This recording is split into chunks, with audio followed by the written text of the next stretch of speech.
10 रुपया दे हां हां मां तुझे 10 रुपया दे मारे में छोड़ो सारा बना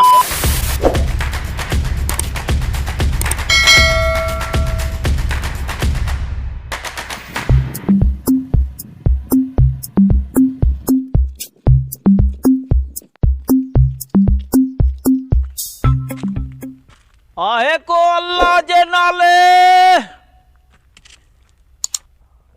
अदी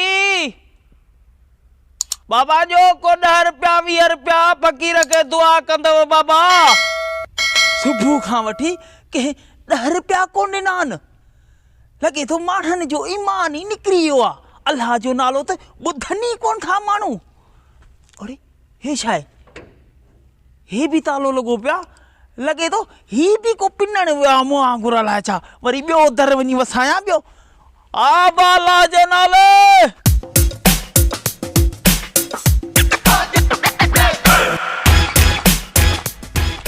अदा बी ओ अदा छड़ बाबा देर थी सही अदा बी अरे बाबा जरूरी कम आ देर थी थे बी 2 मिनट छा है बुधा जल्दी कर देर थी थे हां 2 मिनट बुधाए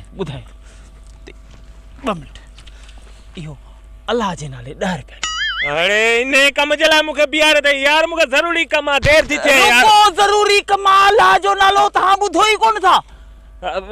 देर थी थिए कम आहे माफ़ कर खुलिया ना आहिनि बाबा 10 रुपया अल्लाह जे नाले ॾे माफ़ कर छा को मां तो ख़ैरात तो घुरा छा बाक़ी छा तो गुनी को कर्ज रहल दई या मुंडा बाबा 10 रुपया ॾे अल्लाह जे नाले देर थी थिए मूंखे देर थी थिए अरे मां सोचा 10 रुपया ॾे मां अहिड़ो कम कंदो त सिधो कर संदो अरे ना इन खुलिया है छा है जल्दी कर 10 रुपया ॾे अरे दादागिरिया जा गुंडा अरे मां सोचा 10 रुपया ॾे हाणे वड़ी तम अरे फकीरिया जड़ो तो करी 10 रुपया बस मां वध कर सब उधर जा 10 रुपया ॾे मूंखे जल्दी कर बाबा देर थी थिए छॾ यार देर के छॾ तू 10 रुपया ॾे पहिरीं जल्दी कर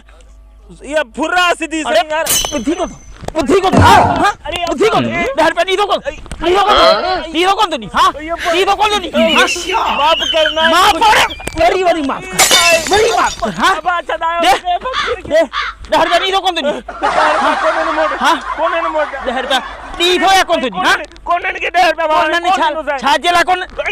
कोन ने मां तो 10 रुपया दे कौन नो जाए छो कोन दे छो ढकई मौत मरी तू हां 10 रुपया दे हां ए तरीको हां तरीको ही हो हाने इहो थींदो तरीको तहां सां अल्लाह जे नाले दे न वरी माफ़ कर यार फुर्रा सीधी सही फुर्रा अरे बाबा अरे बढ़िया आवाज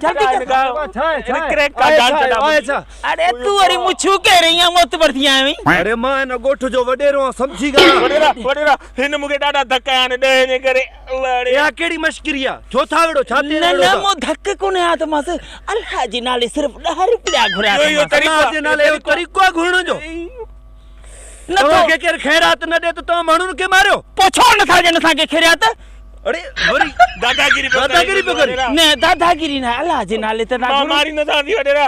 मां चवा तो मारी दो सा के बियर ए गलती कई त मां साहब वन्या न वन्य हां तू वन्य हल रगी गुंडा गर्दी कंदा था तो अले केड़े किस्म जा फकीर न जो अजकल खैरात न दे त वेहण ला तैयार था थी वजन साहब छा वरी तू भला 10 रुपया खैरात दे वरी मुख